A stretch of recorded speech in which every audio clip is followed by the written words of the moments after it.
I was sitting outside the main security gate with a car full of moving boxes when the scanner flashed red and refused to open.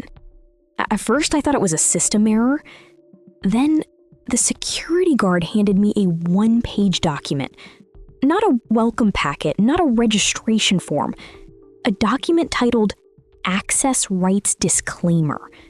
I remember looking at him, then looking back at the paper, because less than an hour earlier, I had just closed on the property. The deed was signed, the county had recorded the transfer, the wire had cleared. As far as every legal document in Florida was concerned, I owned the lot. The document in my hands said something very different.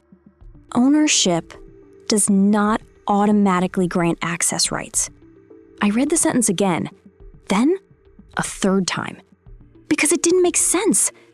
The county recognized the property, the title company recognized the property, the seller recognized the property, the tax office recognized the property.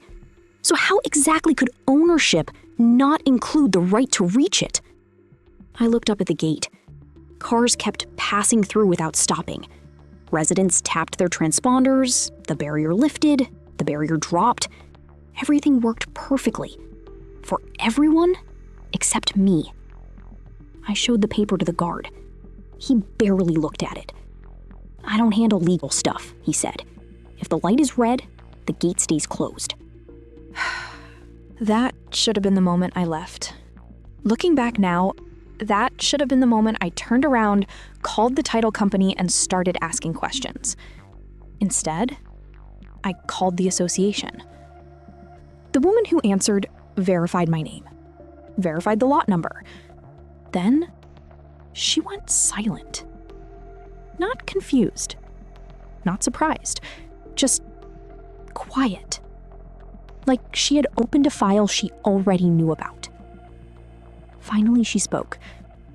"The board is currently reviewing access rights for that parcel." I remember staring through the windshield.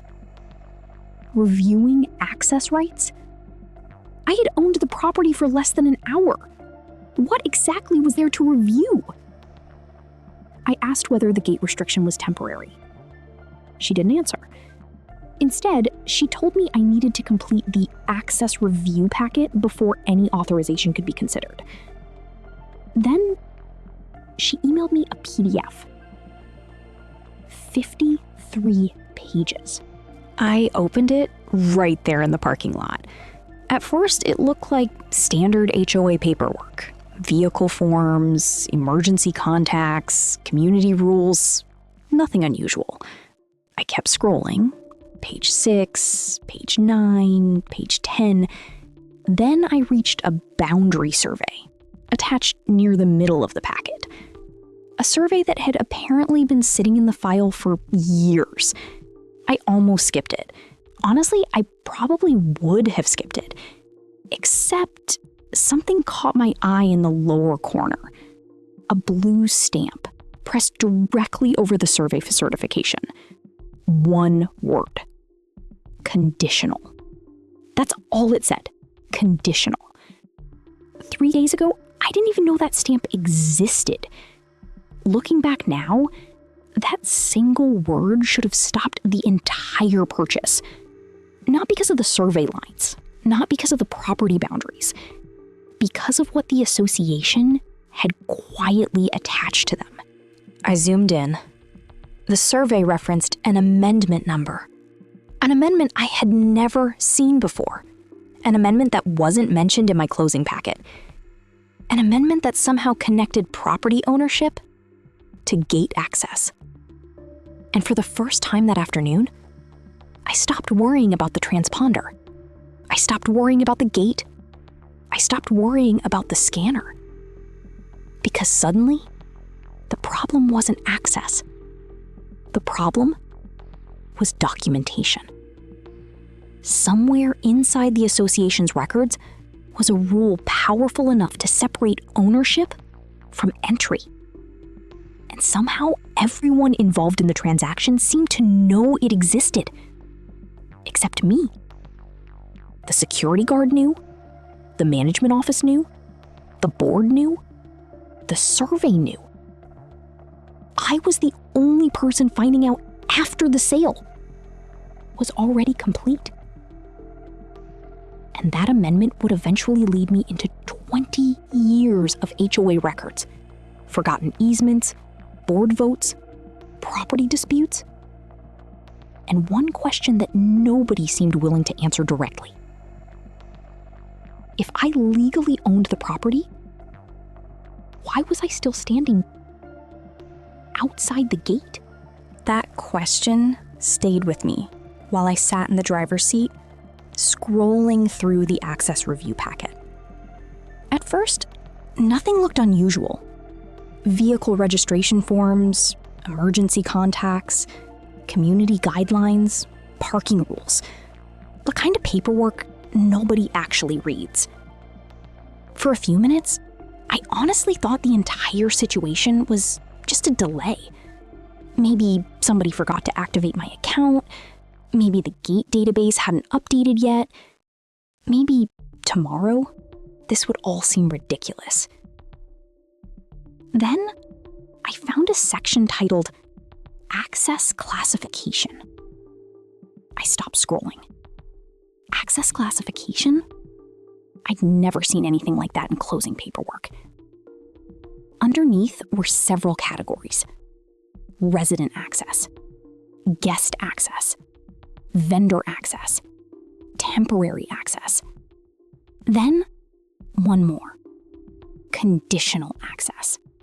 I immediately thought about the blue stamp on the survey. Conditional. Same word, different document. I kept reading. Most of the language was dense and repetitive, references to governing documents, recorded restrictions, compliance reviews. Then I reached a parcel table. Lot numbers, status classifications, review dates. My eyes landed on my parcel. Conditional. Not active, not approved. Conditional. Then I noticed something sitting directly underneath it. Review initiated, March 14th, 2023. I stared at the date. Then I checked it again. March 14th, 2023. That didn't make any sense. I had purchased the property 6 days earlier. 6 days. The review attached to my parcel had apparently started years before I owned it. I actually stopped scrolling because now I wasn't trying to understand gate access anymore. I was trying to understand how the association had been reviewing something connected to my property long before I ever appeared in the records. I looked lower. Another line. Review status? Pending. Pending since 2023. No explanation, no notes, nothing. Just pending. I remember looking through the windshield toward the gate. Residents kept driving through. Nobody stopped. Nobody seemed concerned. Meanwhile, I was reading a file that suggested my parcel had been trapped inside some kind of unfinished review process for years. Then, I found the reference. Small text, easy to miss. Access subject to Amendment 7C. That was it. One sentence. No attachment, no summary, no copy of the amendment itself. The packet referenced it repeatedly. The packet relied on it completely, yet the packet never actually showed it. I searched the PDF, 7 references. Every one of them pointed back to Amendment 7C. None of them explained what it was. Then I found something even stranger. The survey stamp, the parcel classification, the review status. Every one of them carried the same internal reference code, AR7C. At that point, I had been sitting outside the gate for almost 40 minutes. And suddenly, I wasn't thinking about the scanner anymore. I wasn't thinking about the transponder. I wasn't even thinking about access. I was thinking about a review that had started years before I bought the property. A review tied to an amendment nobody would show me, and a parcel that somehow seemed to have a history long before I ever owned it. I had never heard of Amendment 7C, but by that point, I had seen it 7 times in less than 20 minutes. And whenever the same thing keeps appearing across multiple documents, it's usually because somebody wants you looking everywhere except the place that matters. I searched the packet again, then again. 7 references to Amendment 7C. Not a single copy of Amendment 7C. That alone should have bothered me. The packet was 53 pages long. It contained vehicle forms, emergency contacts, parking rules, architectural guidelines, even pool regulations. But the one document every other page seemed to depend on? Missing. I called the association again. This time, a different employee answered.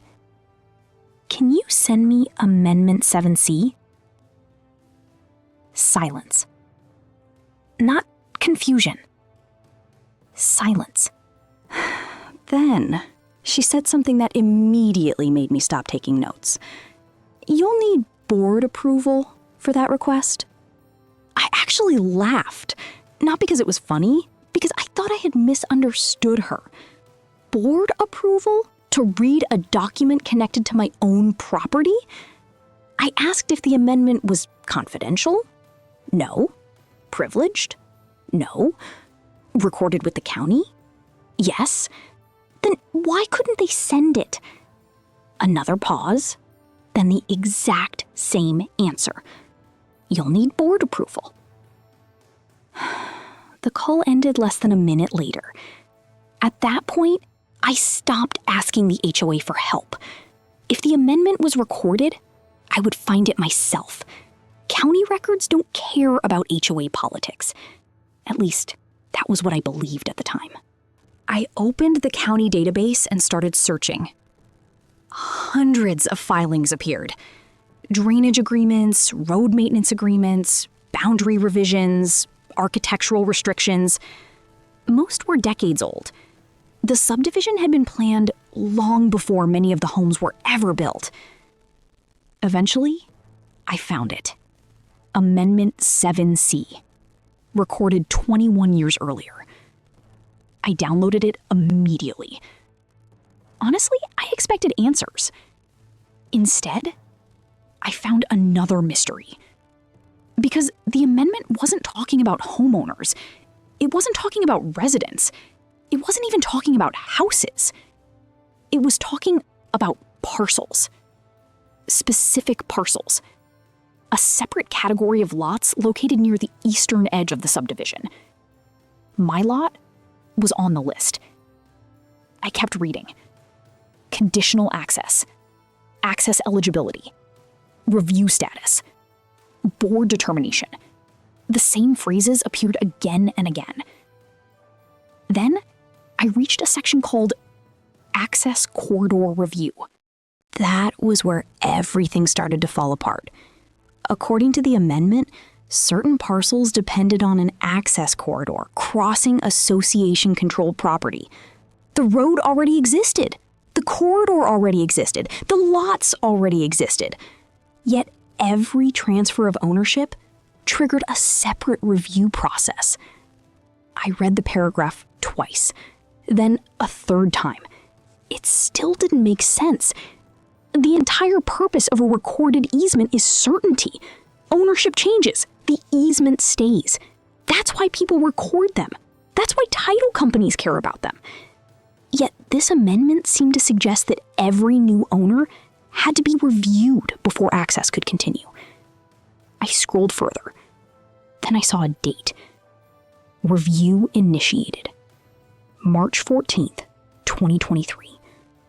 My eyes locked on it immediately because I had already seen that date inside the packet. March 14th, 2023. The same review, the same parcel, the same status, pending. I purchased the lot 6 days ago. The review attached to my property had started more than 3 years earlier. I checked the date again, still there. Then I noticed something sitting directly underneath it. Review applicant. For a second, I assumed it would be the previous owner. It wasn't. I assumed it would be the HOA. It wasn't. I assumed it would be some legal department. It wasn't. The name listed on the review wasn't anywhere in my closing documents. Not on the deed, not on the title report, not on the survey, not on the seller disclosures. I had never seen it before. Yet somehow, this person had authority over a review process connected to my property. I searched the amendment. The name appeared once, then twice, then 7 times. Every reference pointed back to the same review, the same corridor, the same restriction, the same pending status. At that point, I wasn't trying to understand Amendment 7C anymore. I was trying to understand who this person was. Because somehow, a complete stranger had been involved with my property years before I bought it. And the next morning, when I finally tracked down the previous owner, the first thing he said made the entire situation worse. I thought they got rid of that review years ago. For a few seconds, neither of us said anything. The previous owner had answered the phone on the second ring. I introduced myself, gave him the lot number, mentioned Amendment 7C, and that was his response. Not confusion, not surprise, not what review. He already knew exactly what I was talking about. I asked him to repeat it. The review, he said. I thought they finally removed it. Immediately, my attention shifted away from the HOA. Because until that moment, I had assumed the review was something recent. Maybe a clerical issue, maybe a board dispute, maybe a mistake. Instead, the previous owner was talking about it like an old problem, something that had existed for years, something he already knew about. I asked him how long the review had been attached to the property. There was a pause. Then he gave me a number. At least 7 years. 7 years. The review I discovered yesterday, the review nobody mentioned during closing, the review attached to my lot before I bought it, apparently existed for 7 years. I opened my notebook and started writing. Then I asked the obvious question. What exactly were they reviewing? Another pause. This one lasted longer. Finally, he laughed. Not because it was funny, because apparently nobody had ever been able to answer that question. Depends who you ask. That was not the answer I wanted. I asked what he meant. He told me the explanation had changed repeatedly over the years. Sometimes the board claimed it was an access issue. Sometimes it was an easement issue. Sometimes it was a maintenance issue. Sometimes it was liability. Every explanation seemed different. Yet the review never disappeared. The status never changed. The restriction remained. And that bothered me, because real problems usually have solutions. This one seemed to have permanent paperwork. Then he told me something that made even less sense. The access road had been used for decades. Not years, decades. Owners used it, contractors used it, surveyors used it, utility companies used it. Nobody questioned its existence. Until one particular board election. I immediately wrote that down, board election. Because HOA stories rarely become complicated by accident. Usually somebody votes, somebody signs something, somebody records something, then everybody spends the next 10 years arguing about it. I asked what happened after the election. He said a new board took over. Within months, they started reviewing old access agreements, then reviewing easements, then reviewing boundary classifications, then reviewing specific parcels. Eventually, the review attached itself to several lots near the eastern boundary, including mine. I asked if anyone ever challenged it. Constantly. His answer came immediately. Residents challenged it, owners challenged it, attorneys challenged it, surveyors challenged it. Yet somehow, the review remained. That was becoming a pattern. Every road seemed to lead back to the same question. Who actually had authority over this process? Because every document I found referenced the review. Nobody could explain it, nobody could end it, yet everyone treated it like a permanent fact. Then, I asked about the name. The name listed on the review application, the one that wasn't in my closing documents, the one that appeared 7 different times inside Amendment 7C. For the first time during the conversation, he became cautious. I could hear it immediately. His answers became shorter, more careful, more selective. I asked if he knew the person. Yes. I asked whether the person owned property in the subdivision. No. That answer stopped me cold. I checked my notes, then checked him again. The review applicant wasn't a property owner, wasn't listed on the deed, wasn't listed on the title report, didn't appear in any seller disclosures. Yet somehow, their name kept appearing inside documents connected to my lot. I asked who they were. The previous owner didn't answer immediately. Instead, he asked a question. Did they give you the corridor map?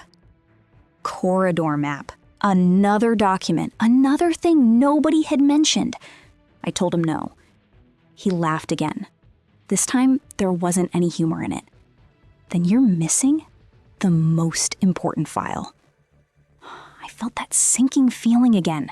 The same feeling I'd had at the gate. The same feeling I'd had when I saw the review date from years before I owned the property. Because every time I thought I finally had the whole story, another document appeared. Another file, another missing piece. I asked what was on the map. His answer was only 6 words long. It shows who benefits from it.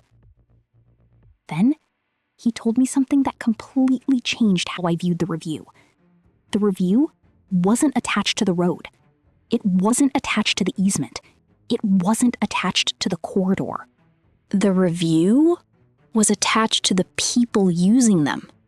And according to him, the person listed on the application had been involved from the very beginning. Long before 2023, long before the review. Possibly before Amendment 7C itself. At that point, I wasn't trying to understand access rights anymore. I was trying to understand why the same individual kept appearing across decades of documents without ever appearing in the ownership records. And before ending the call, the previous owner gave me one final warning. If you find the corridor map, he said, check the signatures. Then, he hung up. The next morning, I called the association again. Not to ask about Amendment 7C, not to ask about the review, and definitely not to ask about access rights. I asked for one thing, the corridor map. There was a pause. Then, the employee asked a question. Who told you about the corridor map? That immediately got my attention, because nobody asks that question unless they're trying to figure out what you already know. I told her the map was referenced in documents connected to my parcel. Technically, that wasn't a lie. Another pause. Then, she said she would need to check whether the file was available for release. Available for release. It was a map, not military intelligence, not classified information. A map. 2 hours later, an email arrived. One attachment. No explanation, no message, no cover letter, just a PDF. corridor_map_final.pdf. I opened it immediately. At first glance, it looked harmless. Property boundaries, roadways, drainage easements, utility corridors, the kind of survey drawing nobody looks at, unless they're forced to. Then I noticed something strange. The map wasn't showing the entire subdivision. It only showed a narrow section along the eastern boundary, the exact area discussed in Amendment 7C, the exact area containing the lots under review, including mine. I zoomed in. Several parcels were outlined in yellow. A smaller group was outlined in red. Mine was inside the red group. That was the first thing that bothered me. The second thing was the legend. Yellow parcels, standard access. Red parcels, conditional access. Same phrase again, conditional. Every road still led back to the same word. I continued reading.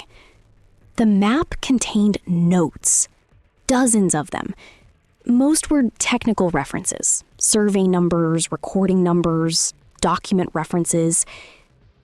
Then I reached a notation running alongside the access corridor itself. Review beneficiary zone. I stopped. Beneficiary zone, not owner, not resident. Beneficiary. The same language the previous owner had used. It shows who benefits from it. I kept reading. Then I found the signatures. 3 signatures appeared on the final page. County surveyor, association president, engineering consultant. At first, I didn't see anything unusual. Then I looked closer. One of the names matched the name from the review application. The same name. The same person.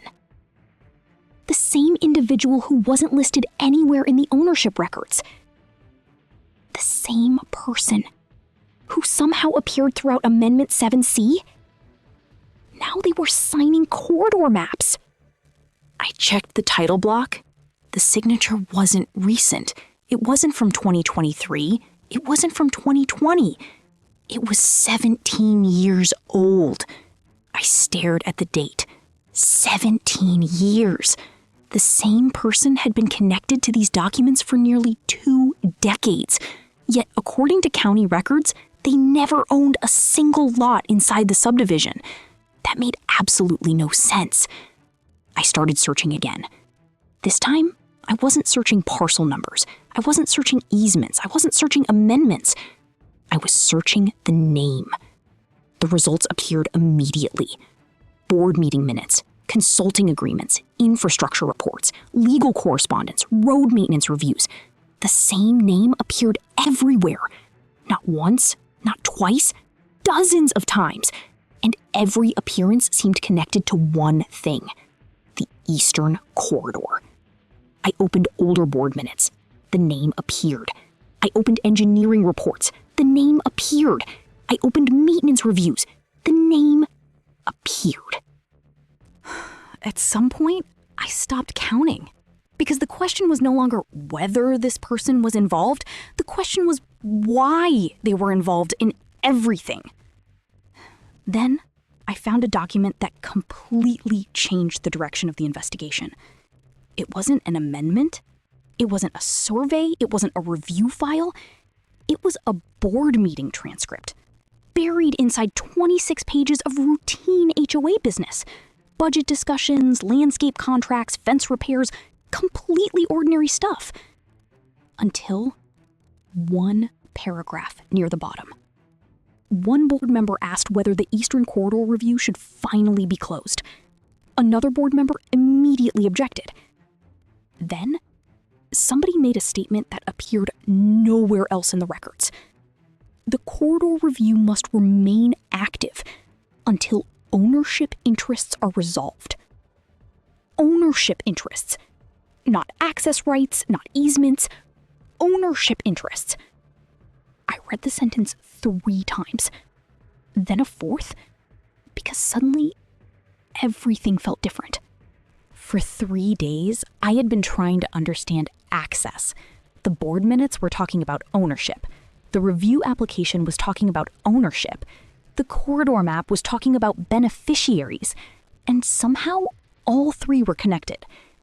I went back to the signature page, looked at the name again. Then I looked at the beneficiary zone. Then I looked at the board transcript. And for the first time, a possibility started forming. What if the review wasn't designed to control access? What if the review existed because somebody believed they still had rights connected to the corridor itself? Rights nobody had disclosed during the sale. Rights nobody mentioned during closing. Rights attached to property I had already purchased. Then I found the document number referenced beside the ownership interests discussion. 1 number. 7 digits. A county filing I had never seen before. And according to the records index, it had been filed 6 months before my property was listed for sale. The document number from the board transcript led to a county filing recorded 6 months before my property was listed for sale. At that point, I wasn't even surprised anymore. Every time I thought I was reaching the end of the paper trail, another document appeared, another reference, another missing piece. I entered the filing number into the county database. The result appeared immediately. Then I froze. Because the document wasn't attached to the HOA. It wasn't attached to Amendment 7C. It wasn't attached to the access review. It was attached directly to the corridor itself. I downloaded the filing. 23 pages. The first several pages were legal descriptions, parcel references, survey exhibits. Nothing unusual. Then I reached page 6. And page 6 contained a phrase I had never seen before. Disputed beneficial interest. I read it again. Disputed beneficial interest. Not disputed ownership. Not disputed access. Disputed beneficial interest. The same word from the corridor map. Beneficiary. Suddenly the language started connecting. The map talked about beneficiaries. The filing talked about beneficial interests. The board minutes talked about ownership interests. 3 different documents, 3 different years. The same terminology. That wasn't an accident. I kept reading. The filing described an ongoing disagreement involving the eastern corridor. Not a disagreement over maintenance, not a disagreement over road repairs, a disagreement over who benefited from the corridor itself. That sounded ridiculous. Roads aren't investment accounts, they're roads. People use them. They don't usually fight over who benefits from them. Then I reached the exhibits. That's where everything became stranger. Several historical documents were attached. Old surveys, old agreements, old correspondence. One document stood out immediately. A letter dated 17 years earlier. The same year the corridor map had been signed. The same year the mysterious name first appeared. I opened it. Halfway through the second page, I found the name again. Then I found something new. A company. For the first time, the individual wasn't acting alone. The document identified them as a representative of a development company involved in the original corridor design. I immediately searched the company. The results shocked me. The company no longer existed. It had been dissolved years ago. Yet, somehow, the same individual continued appearing in HOA records, long after the company disappeared. I searched further. More records appeared. Engineering reports, infrastructure reviews, consulting agreements, different years, different boards, different presidents, same name. The pattern was becoming impossible to ignore. The person wasn't simply connected to the corridor, they seemed permanently attached to it. Then, I found the document that changed everything. Buried near the end of the filing was a handwritten memorandum, only 2 pages long. No official letterhead, no county seal, no recording stamp. Just notes. Somebody had scanned it and attached it as supporting documentation. Most of it looked unimportant. Then, I reached the final paragraph. I actually stopped reading, went back, read it again. The note claimed that certain corridor rights had never been fully extinguished during the original subdivision turnover process. I stared at the sentence, because if that was true, everything suddenly made sense. The review, the corridor map, the beneficiary zone, the ownership interests, the strange filings, the mysterious name. All of it pointed toward the same possibility.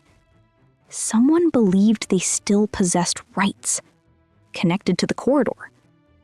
Rights that survived long after the subdivision was completed. Rights that somehow remained unresolved. I checked the date. The memorandum had been written 18 years earlier. 18 years! And nobody involved in my closing had mentioned any of it. Not the seller, not the title company, not the HOA. Nobody. Then I noticed one final attachment. A scanned board resolution. The wall of documents was finally starting to tell a story. Not a complete story, but enough pieces were beginning to connect. The corridor map, the review committee, the ownership interests, the dissolved company, the mysterious name. Every path seemed to circle back to the same person. So I stopped searching property records. I stopped searching amendments. I stopped searching easements. And for the first time, I started searching the individual. The results weren't easy to find. Most of the records were old, very old. Archived engineering reports, meeting packets, county planning documents, half-forgotten records buried inside public databases. Environmental timelines began to emerge. And once I saw it, I couldn't unsee it. The name first appeared more than 20 years earlier. Not as a homeowner. Not as a board member. Not as a resident. The person appeared as a representative of the original development group, responsible for planning portions of the subdivision. That immediately caught my attention, because the development company was gone. The company had disappeared years ago. The subdivision had been completed, the roads had been built, the lots had been sold. Yet somehow, this person kept appearing in documents long after the project itself ended. That wasn't normal. Most consultants vanish when construction ends. Most developers move on. This person didn't. The records suggested they remained connected to the corridor long after everyone else left. Then I found a planning exhibit attached to an old county packet.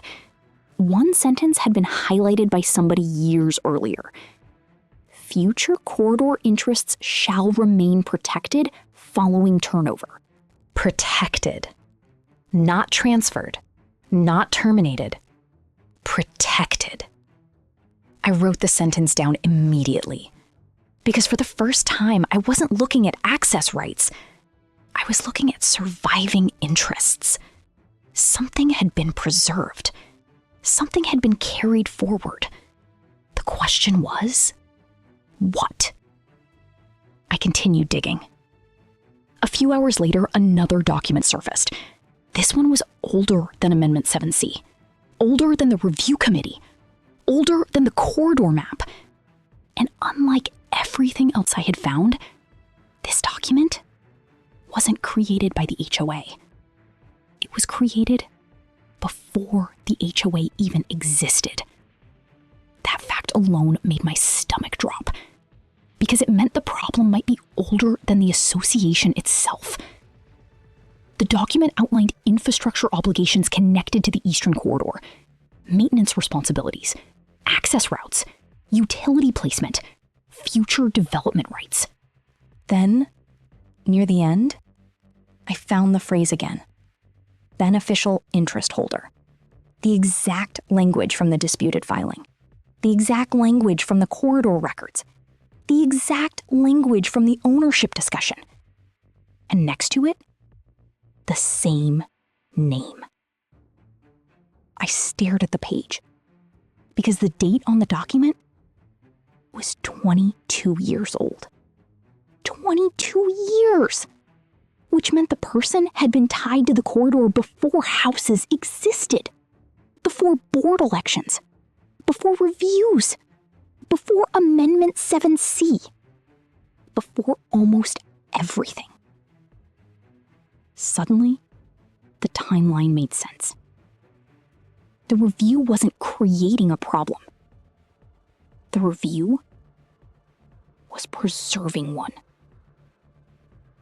Something had never been resolved.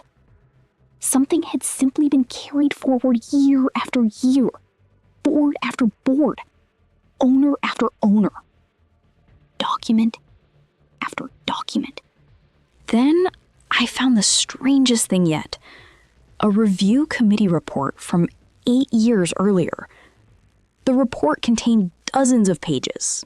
Most were routine.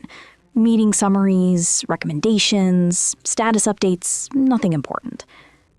Until I reached the conclusion section. I expected closure. I expected recommendations. Instead, I found a warning. The committee advised against transferring unrestricted access until beneficial interest claims were resolved. I read the sentence twice, then a third time, because that recommendation explained everything. The review, the gate restriction, the conditional status, the access packet. The committee wasn't reviewing owners. The committee was reviewing claims. Claims that apparently still existed. Claims connected to a corridor that should have been settled decades ago.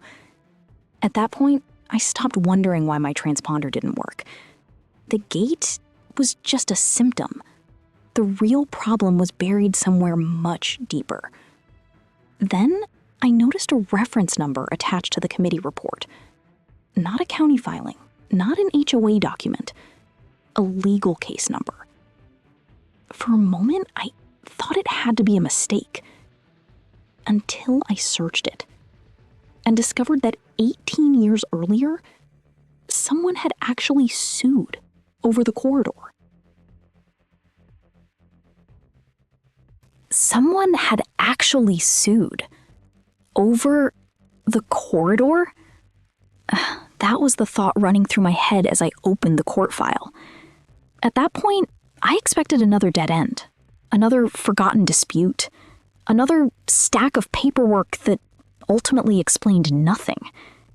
Instead, I found the first document in the entire investigation that seemed willing to say exactly what the fight was about. The lawsuit had been filed 18 years earlier. The plaintiff wasn't a homeowner, wasn't a board member, wasn't even a resident. It was the same individual whose name had been appearing throughout the corridor records from the very beginning, the beneficial interest hater. For the first time, I wasn't reading meeting notes or review packets. I was reading sworn legal allegations. And the allegations were surprisingly simple. The lawsuit claimed that certain corridor rights had survived the subdivision turnover process. The POA disagreed. The plaintiff claimed those rights continued to run with the recorded corridor agreements. The POA claimed they had effectively ended when control transferred to the association. I immediately recognized the issue. Not because I was a lawyer, because by then I had spent days reading the same documents. Every argument led back to the same question. Did those rights disappear, or didn't they? I kept reading. The complaint referenced recorded easements repeatedly. That part mattered. Under Florida property law, recorded easements generally don't vanish simply because ownership changes. They are attached to the land itself, not the individual owner. The lawsuit wasn't arguing about personalities. It wasn't arguing about board elections. It was arguing about whether certain recorded interests still legally existed. Suddenly, the review committee made sense. The review wasn't trying to create rights. The review was trying to avoid deciding whether the rights already existed. That distinction changed everything. I turned the page, then another, then another. The plaintiff attached old planning exhibits, development agreements, engineering correspondence, county approvals. Most of it looked familiar. I had already seen pieces of the same puzzle scattered throughout the records. Then I found something new. A deposition excerpt. One question, one answer. That was all it took. The attorney asked whether the corridor dispute had ever been fully resolved during turnover. The witness answered, no. Just 3 letters. No. I stared at the page. Because for 6 chapters, every document had been hinting at the same thing. Now, somebody had finally said it directly. The issue had never been resolved. Not clarified, not extinguished, not settled. Just carried forward. Year after year, board after board, owner after owner. Then, I reached the court filings submitted by the POA. That's where things became interesting. Because the association wasn't arguing that the plaintiff was wrong, at least not completely. The association was arguing something else. The POA claimed the rights might exist, but if they did exist, nobody could accurately determine their scope. That was different. Very different. One side argued the rights survived. The other argued nobody knew exactly what survived. And somehow, that uncertainty became the foundation for the review process that still exists today. Then, I found a court exhibit labeled Corridor Beneficiary Analysis. I opened it immediately. The document listed properties, lots, access routes, historical records. Then one section caught my eye. Potentially affected parcels. My parcel number appeared on the list 18 years ago, long before I bought it, long before the review packet, long before the gate denied my transponder. My lot had already been identified as potentially affected. I checked again. Same number, same parcel. The realization hit me immediately. The review hadn't started in 2023. The review had only been renamed in 2023. The underlying dispute was far older. The committee, the amendment, the packet, the gate restriction, they were all descendants of the same unresolved fight. And then I found the final court order. I expected a winner. I expected a loser. Instead, I found something much worse. The judge never decided the ownership question. The parties settled. No final ruling, no definitive answer, no legal determination. The lawsuit ended, the uncertainty remained, which meant 18 years later, every board, every review committee, and every property owner had inherited the exact same problem. The case closed, the question didn't. Then I noticed a handwritten note attached to the final settlement file. One sentence, written by someone years ago. Further review required upon future transfer. Future transfer. I read it again. Then looked at my deed sitting beside the court file. Because 6 days earlier, a future transfer had just happened. 6 days earlier, a future transfer had just happened. I couldn't stop thinking about the handwritten note. Further review required upon future transfer. Not ownership dispute, not legal action, not litigation. Future transfer. The note wasn't predicting a problem. The note was predicting me. Somebody had anticipated this exact situation nearly 2 decades earlier, and somehow the review process had remained in place long enough for that prediction to become reality. I went back through every document one more time. The lawsuit, the review committee records, the corridor map, the amendment, the beneficial interest filings. For the first time, I stopped reading them individually. I started reading them as a timeline. And that's when I finally saw it. The missing piece wasn't hidden inside the lawsuit. It wasn't hidden inside Amendment 7C. It wasn't hidden inside the review committee. The missing piece was hidden inside the transfer process itself. I pulled out the closing documents, then the title report, then the survey. 3 separate files, 3 separate sources, 1 common detail. Every single document acknowledged the existence of the corridor. None of them explained the review.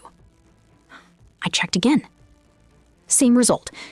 The corridor existed. The review existed. Yet somehow they never appeared together. That wasn't an accident. That was separation. And suddenly, everything made sense. The title company wasn't reviewing HOA procedures. The HOA wasn't reviewing title conditions. The county wasn't reviewing association policies. Everyone was looking at a different piece of the same problem. Nobody was looking at all of it. The title company verified ownership. The county recorded ownership. The HOA reviewed access. The committee reviewed claims. Each system assumed somebody else was handling the rest. And for 18 years, the gap between those systems remained open. I looked back at the lawsuit, then at the settlement, then at the review committee resolution. That's when I found this sentence. One sentence, buried inside a committee memorandum. The committee shall not determine ownership rights. I stared at it because that was the answer. The review committee wasn't created to resolve the dispute. It was created specifically to avoid resolving it. The committee reviewed, the board reviewed, the association reviewed, but nobody actually decided anything. The uncertainty became permanent. And once uncertainty becomes procedure, it can survive forever. Year after year, transfer after transfer, board after board. Then, I noticed another attachment connected to the settlement file. A legal opinion, only 4 pages long, prepared shortly after the lawsuit ended. I opened it.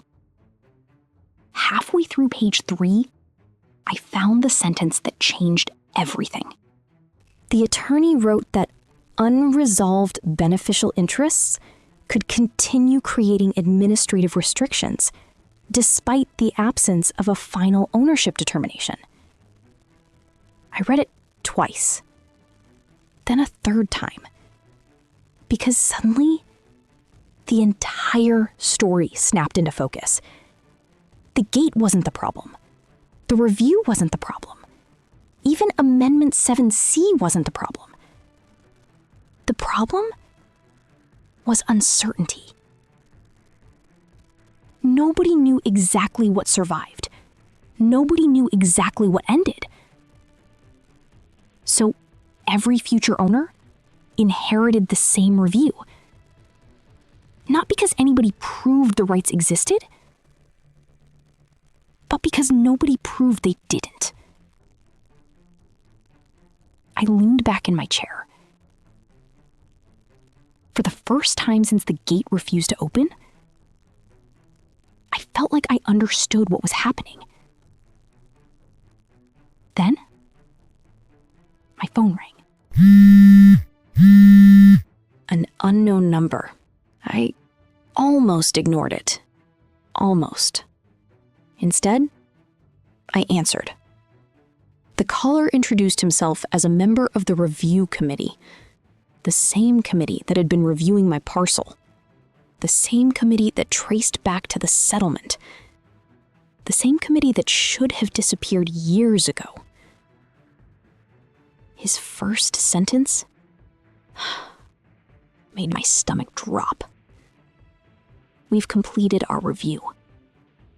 I grabbed a pen, opened my notebook, waited. Then he said something I never expected to hear. The committee believes the corridor dispute no longer affects your parcel. For a moment, I didn't speak. Because after 18 years of reviews, 18 years of uncertainty, 18 years of inherited paperwork, the committee had finally reached a conclusion. Then, he added one final sentence. And that sentence explained why the review had remained open for so long. We found the document nobody knew existed. 10 minutes later, the document arrived. 4 pages. That was it. 4 pages had managed to create 18 years of uncertainty. I opened the file immediately. The first page didn't matter. The second page did. Halfway down, I found the sentence. Not ambiguous, not technical, not buried beneath legal jargon. Direct. All previously asserted beneficial interests connected to the corridor are voluntarily relinquished following settlement of the dispute. I just stared at it. Because that was the answer. The rights weren't under review, they weren't suspended, they weren't unresolved, they were gone. They had been gone for 18 years. The review committee hadn't discovered a new solution. They had discovered an old one. Then I reached the signature page. The same name. The same individual that had appeared in document after document for nearly 2 decades. The beneficial interest holder. The person connected to the corridor, the lawsuit, the review, the committee, everything. And beside the signature were 3 words. Claims released in full. I leaned back in my chair, almost laughing. Not because it was funny, because the entire situation suddenly felt absurd. The review existed because nobody knew whether the rights survived. The committee existed because nobody knew whether the rights survived. The restrictions existed because nobody knew whether the rights survived. Yet the answer had been sitting inside a 4-page agreement the entire time. Then I called the committee member back, asked the only question that still mattered. So, what happens now? His answer came immediately. The review is closed. 4 words. 18 years. Multiple boards, multiple attorneys, multiple owners, multiple committees, and somehow the entire thing ended with 4 words. The next morning, I drove back to the gate. Same entrance, same scanner, same road. I rolled down the window, tapped the transponder. Green. The barrier lifted. No packet, no review, no restriction. Just access. For 18 years, every board, every committee, and every property owner kept reviewing the same question. The review survived. The answer didn't. And for 18 years, nobody noticed the difference. Turns out, the answer was sitting inside 4 forgotten pages, waiting for somebody to read them. 4 pages. 18 years. That was all it took.